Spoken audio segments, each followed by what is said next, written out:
Sir नमस्कार। आपको तिरंगा भेंट करने आए थे। आपको तो पता ही है, मोदी जी ने हर घर तिरंगा अभियान शुरू किया है। अरे बहुत बहुत स्वागत है सर। लेकिन मेरी एक रिक्वेस्ट है, सिर्फ एक नहीं, कम से कम आप मुझे 20 तिरंगे दे के जाइए, क्योंकि हमारी गली में कम से कम 20 घर हैं। या तो मैं खुद जाके बांटाऊंगा या फिर मैं खुद ही लगा दूंगा सभी घरों पे। सर आप तो बड़े देशभक्त, बड़े जेंटल आदमी निकले। हमने तो सुना था कि आप मोदी विरोधी हैं, आप तो शायद तिरंगा लेने से भी इनकार कर दे। सर मोदी विरोधी हैं, तिरंगा विरोधी थोड़े हैं। नहीं, फिर भी हैं, बहुत सारे लोग हैं, कांग्रेसी हैं और भी बहुत सारे लोग हैं जिन्होंने अपनी डीपी के ऊपर भी तिरंगा नहीं लगाया। यहाँ तक कि अपनी डीपी के ऊपर नेहरू की फोटो लगा ली। हाँ, वो तिरंगा हाथ में लिए। हाँ, हाथ में तिरंगा लिए। तो इसमें कौन सी गलत बात है सर? आप लगा लो। अगर आपको कोई सावरकर की तिरंगा के साथ फोटो मिल जाए, हेडगवार की मिल जाए, गोलवलकर की मिल जाए, श्यामा प्रसाद मुखर्जी की मिल जाए, उन्होंने अपने नेता की लगा रखी है, आप भी अपने किसी नेता की फोटो लगा लीजिए, अगर किसी के हाथ में तिरंगा दिखे तो।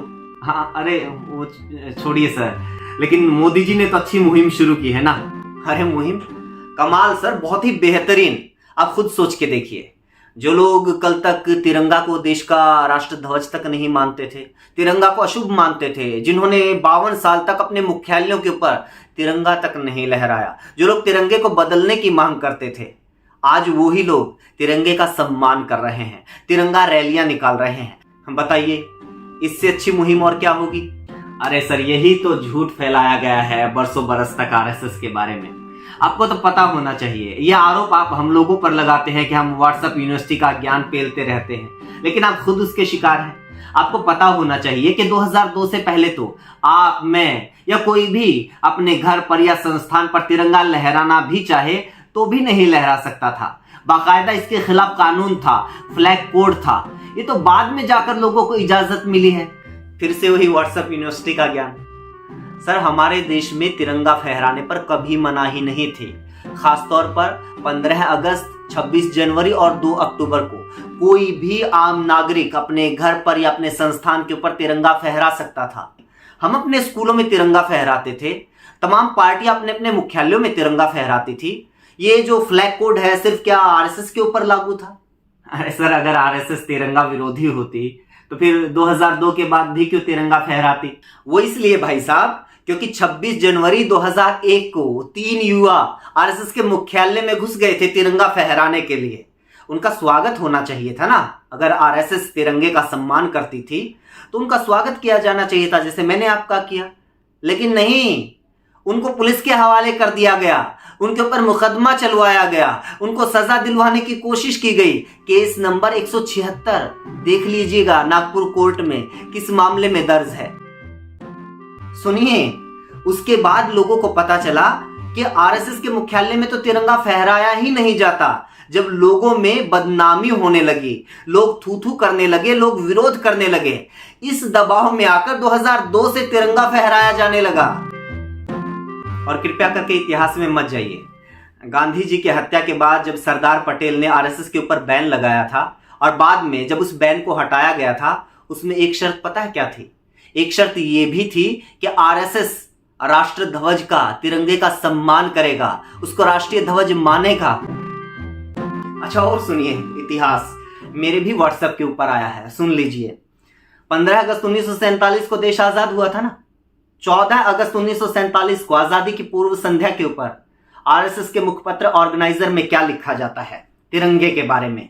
जो लोग किस्मत के दांव से सत्ता में आ गए हैं, हमारे हाथ में तिरंगा दे सकते हैं, लेकिन इसको हिंदुओं द्वारा कभी अपनाया नहीं जाएगा और ना ही इसका कभी हिंदुओं द्वारा सम्मान होगा। शब्द 3 अपने आप में एक बुराई है और 3 रंगों वाले एक झंडे का निश्चित रूप से एक बहुत बुरा मनोवैज्ञानिक प्रभाव होगा और यह देश के लिए हानिकारक है। ये था तिरंगे का सम्मान आप लोगों की नजर में।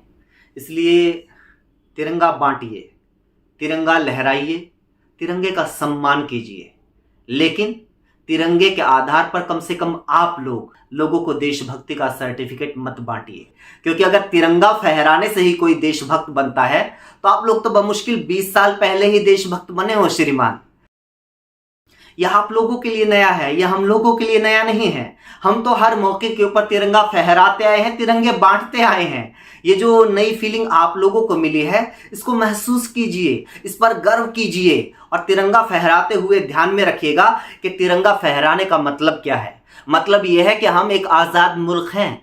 मतलब यह है कि हमारे देश में संविधान लागू है। मतलब यह है कि ये संविधान जनता को मालिक बनाता है। ये संविधान किसी भी प्रधानमंत्री को जवाबदेह बताता है। ये संविधान यह हक देता है हमें कि गलती करने पर हम प्रधानमंत्री का विरोध कर सकते हैं, हम आलोचना कर सकते हैं। ये संविधान कहता है कि अब इस देश के किसी प्रधानमंत्री या मंत्री को पूजा नहीं जाएगा, बल्कि उनसे जवाब लिया जाएगा।